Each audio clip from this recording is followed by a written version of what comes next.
روایات میں دیکھ رہا تھا کہ آخر وقت حسین کی حالت کیا تھی اور کون سے لوگ تھے جو حسین کے اوپر ظلم کر رہے تھے۔ 3 لوگوں کی روایات ملی، ایک سنان، ایک خولی اور ایک شمر۔ یہ 3 لائن تھے جو آخری وقت میں حسین کے اوپر ظلم کرتے رہے۔ آخری وقت کیسا تھا؟ اب یہ مقتل کی روایت ہے کہ اتنی پیاس تھی حسین کی اور اتنے تیر لگ چکے تھے کہ والحسین علیہ السلام بآخر رمق، زندگی کی آخری سانسیں حسین لے رہا تھا، یلوق بلسانہ من العطش، پیاس اتنی تھی کہ حسین منہ کے اندر اپنی زبان بھی ہلا رہا تھا۔ اور حالات کیا تھے کہ ظلم کرنے والا ایک سنان تھا، دوسرا خولی تھا، تیسرا شمر تھا۔ تینوں کے ظلم کیا تھے؟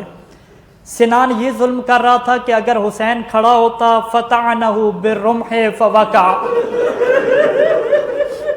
کہ نیزے سے ایسا وار کرتا کہ حسین زمین پہ گر پڑتا۔ خولی کیا ظلم کرتا؟ حجاج نے خولی سے پوچھا، اے خولی بتاؤ تم نے حسین کے ساتھ کیا کیا ہے؟ طالب علم بیٹھے ہیں، بس عربی کے 2 لفظوں کے مطلب سن لو پھر میں روایت پڑھنے لگا۔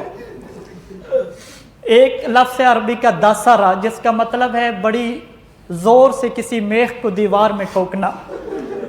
ایک لفظ ہے حبرا حبرن، جس کا مطلب ہے گوشت کی بوٹیاں بنانا اور گوشت کے ٹکڑے کرنا۔ اب جب خولی سے پوچھا حجاج بتاؤ تم نے حسین کے ساتھ کیا کیا، وہ کہتے ہیں دسرتہ بالرمح دسرا وحبرتہ بالسیف حبرا۔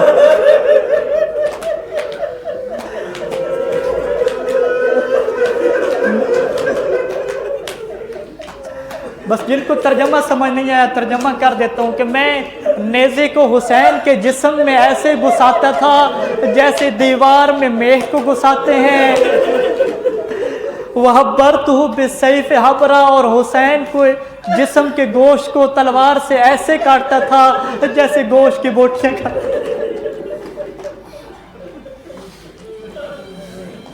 اب حسین پانی مانگتا رہا لیکن پانی نہ ملا۔ اب یہ تیسرا ظلم جو شمر کر رہا تھا وہ کیا ظلم ہے؟ اب یہاں پہ بھی عربی کا ایک لفظ ہے رافسا۔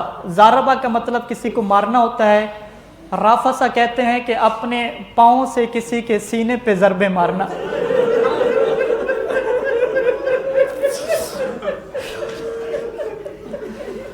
روایت یہ کہتی ہے کہ وَشِمْرُ رَفَسَهُ بِرِجْلِهِ،